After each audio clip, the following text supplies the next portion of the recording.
بات مختصر خبر. بہت شکریہ چیئرمین صاحب کہ سب سے پہلے تو آج موقع ملا ہمیں، اور اس سے پہلے اس بات کا بھی شکریہ ادا کرتے ہیں کہ کم از کم اس اجلاس کے لیے تو بلایا گیا، ورنہ کورونا سے ریلیٹڈ اب تک جتنے بھی پارلیمنٹری پارٹیز یا مختلف میٹنگز ہو چکے ہیں، چاہے حکومت کی طرف سے ہو یا اپوزیشن کی طرف سے بلائے گئے ہوں، اس میں ہمیں بلانے کی زحمت نہیں کی گئی. ہم سب سے پہلے تو ان تمام ہیلتھ ورکرز کو، جتنا بھی پیرامیڈک سٹاف ہے، جتنے بھی ڈاکٹرز ہیں جو فرنٹ لائن پہ لڑ رہے ہیں اس وبا کے ساتھ، سب سے پہلے ان کو سلوٹ پیش کرتے ہیں، خراج تحسین پیش کرتے ہیں کہ اتنے خطرے کے ماحول میں بھی وہ اپنی جان ہتھیلی پہ رکھ کر اس کا مقابلہ کر رہے ہیں اور عوام کو تحفظ دے رہے ہیں. ساتھ ہی ساتھ جتنے بھی ہمارے کولیگز اس اسمبلی میں جو شکار ہوئے ہیں کورونا وائرس کا، منیر اور اکزئی صاحب وہ ریکور ہو چکے ہیں، گل ظفر صاحب اور محبوب شاہ صاحب، اور اگر کوئی ہو نام میں بھول گیا ہوں تو معذرت خواہ ہوں، تو ان کی جلد از جلد صحت یابی کے لیے بھی ہم دعا گو ہیں. جناب چیئرمین، بنیادی طور پر تفصیلی بات ہو چکی ہے، تقریباً بار بار ریپیٹ کرنے کی ضرورت بھی نہیں ہے، وہی باتیں ریپیٹ ہو رہی ہیں. اسپیسیفکلی میں لاک ڈاؤن پر زور ڈالنے کی کوشش کروں گا کہ لاک ڈاؤن سب سے اوپر سمارٹ لاک ڈاؤن. یہ ایک ایسی اصطلاح تھی کہ جب ہم یہ جو لا انفورسمنٹ ایجنسیز پولیس والوں سے ملتے تھے تو وہ بھی کہتے تھے کہ ہمیں سمجھ نہیں آتی کہ یہ سمارٹ لاک ڈاؤن کیا ہوتا ہے، یا لاک ڈاؤن بتا تو خود کیا چیز ہوتی ہے. جو جتنے بھی عرصے تک یہ لاک ڈاؤن وہاں پر ابھی تک اب تو ختم ہو گیا ہے، لیکن جب تک یہ لاک ڈاؤن امپوز تھا میرے خیال میں وہ ریزلٹ نکلے نہیں ہے، وہ فائدہ ہوا نہیں ہے، وہ مقاصد حاصل نہیں کر سکے جس کے لیے وہ لاک ڈاؤن امپوز کیا گیا تھا. کیونکہ پارشل لاک ڈاؤن تھا تو ہمیں یہ سمجھ نہیں آ رہی تھی کہ چند دکانات کو بند کر کے لوگوں کو جمع غفیر اپنے صبح کی، تو میں جب تک جہاں میں گما ہوں مجھے تو وہی روٹین کے معاملات نظر آ رہے تھے، تو وہ کنٹینمنٹ اس طریقے سے دیکھنے میں نہیں آئی جس طریقے سے ہونی چاہیے تھی. تو میرے خیال میں صرف وہ کاروبار، وہ روزگار لوگوں کے ضائع ہوئے ہیں، باقی وہ فائدہ ہم نے حاصل نہیں کیا کہ ہم اس چیز کو کنٹین کر سکے. اب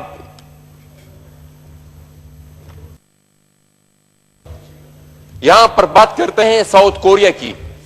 مجھ سے پہلے ہوتی صاحب نے بھی یہ بات کی، پرائم منسٹر صاحب بھی اس کی ایگزامپل دیتے ہیں کہ ساؤتھ کوریا میں بھی لاک ڈاؤن امپوز نہیں کیا گیا تو انہوں نے کنٹرول کر لیا ہے. تو بہت بڑا فرق ہے ہمارا اور ساؤتھ کوریا کے درمیان. ساؤتھ کوریا کی جو ٹیسٹنگ کیپیسٹی ہے، چند دن پہلے کی جو فکر ہے میرے ساتھ، تو وہ ہے 12,365 پر ملین. 12,365. انہوں نے بالکل کنٹرول بھی کیا، ٹریس بھی کیا، پھر لیکن انہوں نے اتنی بڑی تعداد میں ٹیسٹنگ بھی کی، اور پھر اس طریقے سے جو ٹریسنگ ہوئی اس کے بعد پھر انہوں نے اکارڈنگلی جو پریکاشنری میجرز تھے وہ بھی پھر لیے، اور اس چیز کو پھر انہوں نے ختم بھی کیا ہے. لیکن ہمارے ہاں تو سچویشن بالکل ہی الٹی ہے.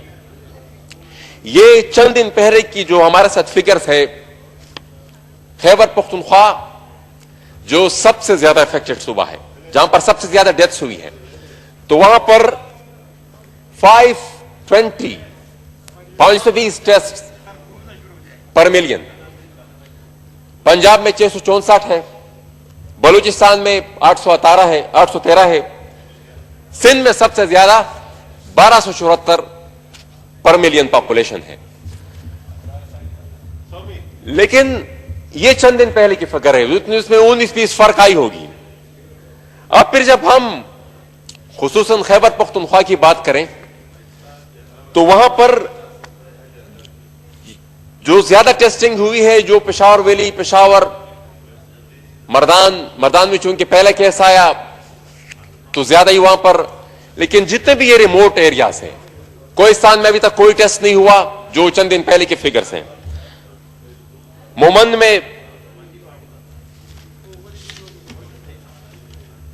میں چند دن پہلے تک 15 ٹیسٹ ہوئے پر ملین پاپولیشن. ساؤتھ وزیرستان میں 32 ٹیسٹ ہوئے, نارتھ وزیرستان میں 42 ٹیسٹ پر ملین.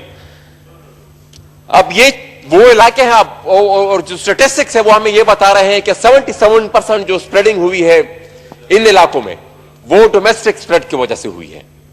اب یہ یہاں پر اس چیز کا پہلا, وہاں پر جوائنٹ فیملی سسٹمز بھی ہے اور مطلب انٹریکشنز بھی بہت زیادہ ہے, اویئرنس کمپینز بھی اس طریقے سے نہیں چلائی گئی, تو اس میں یہ چیز ہے وہ ولنریبلٹی پر اور بھی زیادہ ہے. اور ہم یہاں پر جب دیکھ رہے ہیں کہ وہاں پر ٹیسٹنگ کیپیسٹی اس جیسی نہیں ہے جتنی ہونی چاہیے تھی, تو یہ ایک تو یہ ریکمنڈیشن ہے ہماری کہ جتنے بھی ریموٹ ایریاز پورے ملک میں, یہ میں نے اپنے صوبے کے فگرز لیے, شاید تمام سارے صوبوں میں یہی مسئلہ ہو کہ جو کیپٹلز ہے یا جو اربن ایریاز ہے وہاں پر شاید ٹیسٹنگ زیادہ ہو, اور جتنے بھی آپ چلتے جائیں آگے وہاں پر ٹیسٹنگ کیپیسٹی اتنی نہیں ہو. تو جو بھی جتنے بھی ریموٹ ایریا ہے وہاں پر ٹیسٹنگ کیپیسٹیز کو اپ گریڈ کرنے کی ضرورت ہے. اوورسیز جتنے بھی ہمارے ساتھی ہیں, جتنے بھی ہمارے ملک کے جتنے بھی ہمارے وہاں پر بسنے والے لوگ ہیں, خصوصاً ہمارے لوگ, ہمارے خیبر پختونخوا کے لوگ وہاں پر یہ گلف کنٹریز میں خصوصاً بہت ہی زیادہ ہے, اور وہ پورا نقشہ مجھ سے پہلے ہوتی صاحب نے کھینچا, میں اور پھر اس کو ریپیٹ کرنے کی وہ نہیں کرتا. لیکن مسئلہ ان کا یہ ہے کہ وہ ایک تو ان کی واپسی کا مسئلہ ہے, وہاں پر وہ جاب لیس ہو چکے ہیں, جو آمدن تھی ان کی وہ بھی ختم ہو چکی ہے. اب جب وہ واپس آنے کی کوشش کرتے ہیں تو پہلے تو فلائٹس نہیں ہوتی, اور پھر جب پی آئی کی فلائٹس ہوتی ہے تو وہ بھی بہت مشکل سے پہلے ان کو ٹکٹ ملتا ہے, پھر جب ٹکٹ بھی ان کو ملتا ہے تو وہ پھر 3 گنا 4 گنا زیادہ اس کے فیئر ہوتی ہے. تو یہ بھی ایک سجیشن ہے کہ پی آئی اے کی حکام تو ان کو چاہیے تھا کہ سبسیڈائزڈ ریٹس میں فلائٹس بھی بڑھائے, اور سبسیڈائز ریٹ میں وہ ان ممالک سے لوگوں کو یہاں پر, لیکن ہم الٹی چیز دیکھ رہے ہیں کہ سسٹم بالکل الٹا چل رہا ہے. ساتھ ہی ساتھ بہت ہی ضروری چیز جس کی طرف میں اشارہ کرنا چاہتا ہوں, یہاں پر ایجوکیشن منسٹر نے آن لائن کلاسز کی بات کی. داور صاحب چونکہ کافی میں جناب تو آپ وائنڈ اپ کی طرف, میں وائنڈ اپ کرتا ہوں. میں نے ایک اور ایشو پہ بھی 2 منٹ بات کرنی ہے, مجھے تھوڑا ٹائم دیجیے گا. میں آن لائن کلاسز کی یہاں پر بات ہوئی, ہماری ایکس فاٹا کے جتنے بھی لوگ ہیں 1-2 ڈسٹرکٹس کو چھوڑ کر, ان کے طلباء چیخ رہے ہیں سالوں سے, اور جب سے یہ لاک ڈاؤن ہوا ہے اور آن لائن کلاسز کا وہاں پر آغاز ہوا ہے تو وہ وانا میں احتجاج جاری تھا, نارتھ وزیرستان میں احتجاج ہوا. مطالبہ وہ یہ کر رہے تھے کہ ہمیں 3G اور 4G کی سہولت دی جائے. وہاں پر سیلولر نیٹ ورکس جا چکی ہیں لیکن وہ 3G اور 4G آن نہیں کر رہی, تو ہمیں یہ بھی بتایا جائے کہ وہ کون سی ایک دفعہ پھر قوت ہے جو ابھی تک انٹرنیٹ کو وہاں پر نہیں چھوڑ رہی, کہ اس لاک ڈاؤن کی سچویشن میں وہاں پر جو انلاؤن بس وہی اشراف کیا ہے. اب تو پرائم منسٹر صاحب نے خود ہی نام لے لیا, وہ اشراف کیا, ایک ہی اشراف کیا ہے ملک میں, اس کی طرف میں بھی آ رہا ہوں. دوسری چیز جو بہت امپورٹنٹ ہے, میں ایک بہت ضروری ایشو کو ڈسکس کرنا چاہتا ہوں چیئرمین صاحب. چند دن پہلے ہمارے علی وزیر صاحب کا چونکہ کورونا پازیٹیو آ چکا ہے, اللہ ان کو جلد از جلد ریکور کرے, وہ خود آتے تو وہ اس معاملے پر بحث کرتے.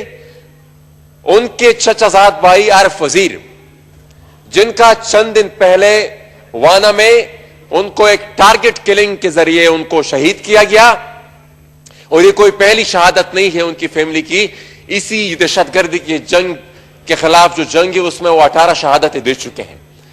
لیکن عارف وزیر کی جو شہادت ہے وہ کچھ منفرد اس لیے ہے کہ نارملی تو ہونا یہ چاہیے تھا کہ ایک ٹارگٹ کلنگ کا, ایک دہشت گردی کا اگر واقعہ ہو تو ریاست کو یہ رسپانسبلٹی بنتی ہے کہ وہ جائے انویسٹیگیٹ کرے اور وہ جو کلپریٹس ہیں ان کو پکڑے.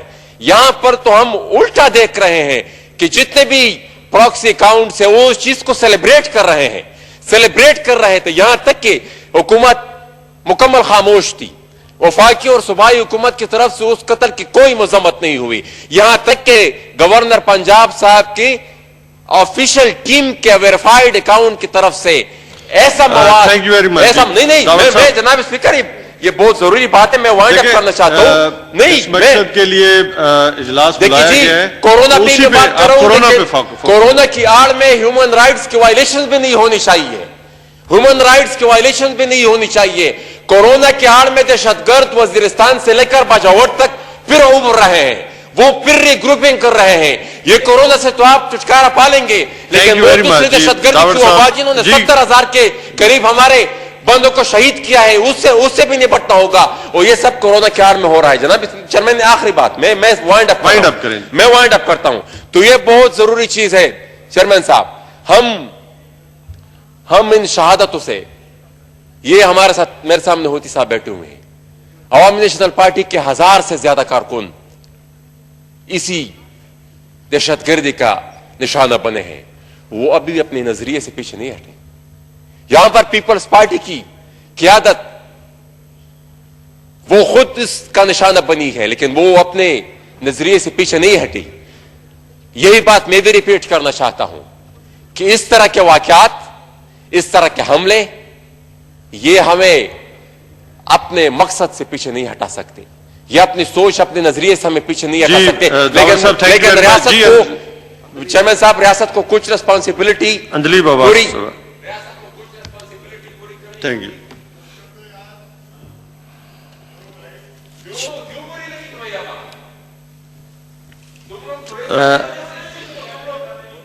جی انجلی